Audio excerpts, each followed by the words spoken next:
Hi, I'm Victoria, and I am the Senior Director of Strategic Insights here at SHI. I'm an ex-Gartner analyst, and I describe myself generally as a technology guardian. I'm really interested in how large organisations manage the adoption of new platforms and new technologies. And I'm joined by my co-host, Kevin.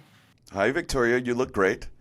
I would classify you as a futurist, but I know you hate that word. But sure, you're just excited about Mac and the enterprise. I'm Kevin. I'm here because Mac has always been a part of my life since the music business. And now that I've come out of the music business into the enterprise, I am hell-bent on using Mac. And so I'm one of those typical Mac users, like the creatives, the music producer, right? Where I am today, though, is seeing folks like you, Victoria, use Mac within your environment. And what's your actual day job? So I spend my time looking at trends and opportunities and exciting new technologies. So this piece is great, understanding how people actually use them, what the business reasons are for implementing those new technologies. And when you and I were talking about this podcast and when we were asked to do it, that was the thing that we thought was exciting, right? Because there's loads of podcasts out there for Mac admins. Yeah, and I'm not that technical. I mean, I'm a user, right? And so I think there is tons of great content, podcasts, conferences, just information for the technical geeks. But who's going to help the business leaders decide whether or not they want to provide employee choice and give, knowledge workers a Mac instead of a Windows? I think it's a valid question, and no one's talking about it. We started talking about this, and we were both talking about the experience we'd had of implementing Mac in organizations quite a long time ago. We're probably not going to mention how long ago it was. Oh, that's for you. I implement Mac all the time. That was a long time ago for you, but it's a today thing for me. Thank you, Kevin, for reminding me of that. So we've got some really, really great guests lined up, and we're going to take everybody through from the what it could look like, how you do the bits. I know you find business cases particularly fascinating, Kevin. How you do that business justification for it, how you make sure that the right people are getting it, how you make sure that everybody's prepared for it, all of the things you need to think of over and above Kevin's I want to use a Mac in the office, and I'm determined to do me, it. Victoria. You think I'm just all stickers and emojis, don't you? Just because you do tend to make the point that those are some of your favorite technologies. But the other thing we've talked about, I mean, you use a MacBook Pro, right? I like a lot of horsepower, and so I'm on a MacBook Pro M1. Looking to, though, try out the MacBook Air M2 to see if it gives me the same sort of speed, but not that I'm actually doing any kind of, like, other than this podcast, creative stuff anymore. I just like to have that beefy MacBook Pro. I mean, the thing I really love, I mean, I've like you, been a long-term Mac user, and I actually started out in creative industries as well. And I was actually having to use both Mac and PC at the same time because the creative stuff was on Mac and then the boring stuff was on PC because you had to have both on your desk to have access to corporate You mean networks. Excel is boring? Is that what you're intimating? Do you know what? I was having to do my email and my correspondence and my admin on my PC because the Macs were on a separate network purely for the creative stuff. So day to day, I use both. But the thing I really love about using the Apple technology is if I forget my laptop, I can continue to work on the same applications and use the same documents on my phone or on my iPad. So as long as I've got my 3 devices, if I leave one of them behind, I'm okay because there is an alternative and everything moves seamlessly across. And I don't feel that I've got to make sure I've got my phone and my laptop and my tablet because I know that everything is going to be where I need and I've got all of the applications. Yeah, I can't swivel chair between one operating system and the other. I've been Mac, I guess, for the last 15 years at work, and I don't even know how you move back and forth between the two. I just like the design. I like the fact that everything works. It's intuitive. I don't have to think too hard. If I just place my fingers on it, it's just magically things happen. Who was it who said that any technology sufficiently advanced should look like magic? So it sounds like that's where you are then. Fair point. That's where I'm at. Okay, well, I guess we better stop chatting and move on and introduce our first guest. We've invited a good friend of mine, Jess Craver, who is well-versed in large enterprise global customers and the reasons why people are looking to deploy Mac at scale. Let's get into it. So, hey, Jess, thanks for coming on the show. Thank you for having me. So let's get right into it. So what we're most interested in today are the kinds of problems that you're regularly being asked to solve from your customers. Well, there's a number, but as it relates to Mac, my customers are really concerned about supporting Macs and Windows from a service desk standpoint. That's one of the big concerns that they have. So like help desk, people that pick up the phone and solve problems for Windows and Mac. Exactly. They also come to me with concerns. A lot of the enterprises I work with have a global presence. So if they're going to standardize on Mac for certain user profiles, they need to get those devices to international locations. So there's a global component to that they have a lot of concerns about as well. What else? With hybrid work these days, there's a lot of remote employees and some people that are still coming into the office. So even just deployment for their new hires and even refreshes for employees that have been with their organizations for several years. So what's the most surprising or maybe the most unique ask you've had from a customer recently? Oh gosh, let's see. I've got a global retailer that is really trying to roll out one of the Apple Store experience, if you will, type of mobile, they call it MPOS or mobile point of sale. So how they're using their Apple devices, whether it's an iPad or an iPhone, and syncing that to some sort of mobile payment device so that every single employee in their stores can process payment. That's one of the unique ones I've seen lately, trying to find device compatibility so that an iPhone can charge with this point of sale device. Credit card reader. Exactly. Yeah. And that's tricky though, because, there are some, two key injection encryption things for PCI compliance thoughts that are a concern because, of course, security is top of mind for all of our customers. Yeah, I know retailers went into like chip and pin a couple years ago, so that is complex. More than a couple of years ago for those of us in other parts of the world, Kevin. But yeah, I know it was 2 decades for you, but for us, this is like maybe 5-7 years ago. Yeah. So I guess, normally we're thinking about people working in or we're looking at doing this in a more office-based knowledge worker environment. So it must be fun doing something unusual like that, where you're working with different kinds of products and having a new challenge.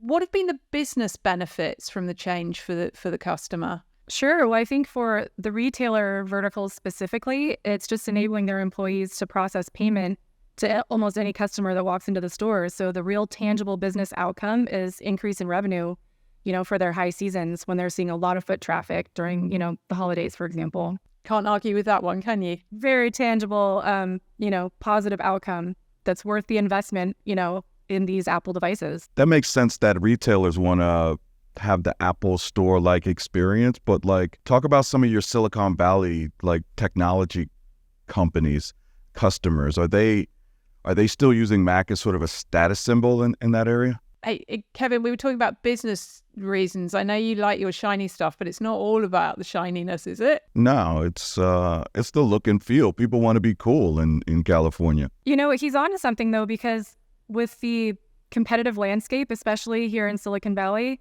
we're trying to hire top talent from all 4 corners of planet Earth, right? So when we're trying to hire the best and brightest, they are really trying to accommodate what these employees want. And, operating your day-to-day tasks on a Mac is truly seen as a status symbol and a perk that they offer to their employees. Absolutely. So he's onto something. I think of it as that way. Look, I walk into meetings, there's Windows devices everywhere. Usually it's the 80-20 rule. But everybody's looking at my M1 like, that's sexy. I need one of those. Well, you got to upgrade to the M2 then, Kevin. We got to get It's you coming. upgraded. It's coming. By episode 2, it's coming. One of the things that was happening actually when I joined SHI, I joined in the pandemic, and I know that one of the things that you were working with was with clients who were moving to remote working. And I think you had some interesting discussions there about how Mac was part of the solution for some of the customers there. Sure. So the customer that comes to mind was already deploying Mac at scale out of their tech oasis. And it was very important to them that new hires, when they, started their job, they come to this beautiful campus. They go to their desk and they've got their dual monitors, but there's this shiny Mac on their desk. And when the pandemic hit, they really wanted to try to recreate that wow factor, if you will, from a remote employee perspective. So they're like, gosh, how are we going to do that? They decided to offload their L1 and L2 help desk to a trusted partner. And there were some hiccups along the way. Before we would just, ship 500 devices, to their headquarters and they would be deployed. But we had to figure out the supply chain logistics to successfully get these devices that were properly configured for their role and ready to be productive on day one, right? These are very high paid employees, tech employees, and any loss of productivity because they don't have their device by day one was critical. So not just the device itself, but physically getting the devices to them. Yeah, that's very interesting. The new hire kits and Silicon Valley, very high-powered folks. But tell us a little bit about the folks within the organization that you were talking to, the decision makers. Were they HR resources, procurement, like where? It was kind of like an orchestra, right? We had to work with HR to understand their forecast for how many employees they would be hiring over the course of, however, 2, 3, 4 months. During that time specifically, as you remember, there were some supply chain issues, to get equipment. So we had to work closely with, HR for the forecast, but also finance to approve the budget because lead times were longer. So if we were purchasing what seemed like enough inventory, but being aware, industry knowledge of those supply chain issues, we had to, under normal circumstances, would have seemed like over purchase. But that's, I think, one of the critical things about deploying Mac at scale is, having a buffer, right? You never know when an executive is going to demand, hey, I'm ready for this, highest spec, and they want it now. So you have to deliver. Very demanding customers. And what's interesting is you came to us early. You came to me like early in COVID during the shutdown. And it wasn't like new hire kits to people's office. It was new hire kits to people's homes. And we never done that sort of engagement before. So that's why I really wanted to talk to you, because you're a trailblazer in some of this. Well, thank you. I would like to take credit for it, but I have to also share some of the credit with my customers that trusted us to help them with that. And I do think that's so important when you're deploying Mac at scale is, empower your team. There are so many people that make this type of thing successful, from your service desk to your asset management team lead, or whatever their title may be, to even a trusted partner that has experience in doing this, because it's not easy. But when your team is empowered to do it, tap into resources that are available to you, whether that's your Apple account team, right? They have a ton of resources you can tap into to be successful. We're gonna have some of them on. Right, Victoria? We will be getting some of them on. You mentioned that this customer was already deploying Mac at scale. What proportion of Macs do they have? I would say they're probably 70-75% Mac to Windows, which is probably unusual in most enterprises, but we're seeing it grow more and more. So what's the more normal proportion in the customers that you're working with? Oh gosh. I think for a lot of companies, it's just the executives that get to pick their device, right? I think in Silicon Valley specifically, more and more of these companies want to accommodate the asks of their employees, like I said, as a perk to, help with recruiting top talent. So I think in a lot of your typical organizations, it's going to be far less, kind of reserved for those high level executives. But like I said, we're seeing companies more and more try to accommodate what their employees are asking for. Yeah, we're certainly seeing that the industry analysts are predicting an increase in Apple's market share. So it sounds like you're seeing the behaviors that are driving that. And I know Apple's business model in the past, at least, from what I've seen, is Apple tends to cater to the consumer, right? You and I with our tablets and our iPhones, not so much, the B2B or to the enterprise, but I'm definitely seeing a change in that. Because I'm in the UK, when you're working with customers who have an international presence, you mentioned the issue of kind of shipping out to thinking about shipping to those locations. But what else? What are the other kinds of things that organizations need to be aware of that are going to be different to those faced by somebody operating in the US? Pricing consistency, right? I mean, Apple is made here in Cupertino, California. So think of it like this. If we're trying to buy couture, fashion over in Europe where you are, Victoria, we pay a premium here in the States for that. And it's really the reverse for Apple products there. There's longer lead times. I mean, I have customers that are trying to deploy Macs in Israel, so they're looking for Hebrew keyboards. Some of those things can be tougher to find, but a lot of the pain points I'm hearing from my customers is really how do we standardize on price? They might get a better price in the States than they get abroad. So that's something that, can be a challenge, but let's see what else. Really, it's just lead time and availability. They're not as readily available, but if you have a great team, whether it's your, channel partner or your Apple direct team, I highly encourage you to have a great relationship with them because, like I said, they've got a lot of great resources to help with those types of challenges. Well, thanks, Jess. We really appreciate you coming on the show. Yes, and it's been thanks my to pleasure. our listeners. Yeah, this is fun.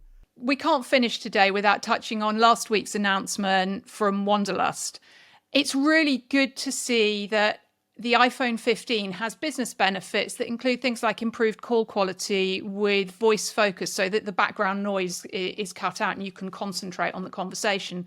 And enhanced privacy features, including the useful one of turning your voicemails into text so you can read them. As a lone traveller, the satellite emergency and the roadside services are particularly appealing because there's always that worry that you'll get stuck without phone reception. And it's also good to see that the iPhone Pro includes the ability to create spatial video because that means that creators do have a way of developing material for Vision Pro. I'm really excited, though, about the improved gesture recognition for Apple Watch because that suggests that Apple are investing in haptics beyond the Vision Pro. They're enabling more natural gestures to control their devices, and they're making the best use of the sophisticated sensors that they have within these devices. Maybe this is going to mean that we see these features in future MacBook and iPad models. And finally, we saw a really strong commitment to sustainability throughout the presentation with carbon neutral Apple Watches, the use of much more recycled and low carbon materials, and improved repairability. Sustainability is something that I'm passionate about, and we're going to be talking about it a lot more in future episodes. So thank you for joining us, and please join us for our next episode where we'll be talking to Dave Groover, one of our field CTOs, about how you can decide whether adopting Mac at scale is the right thing for you.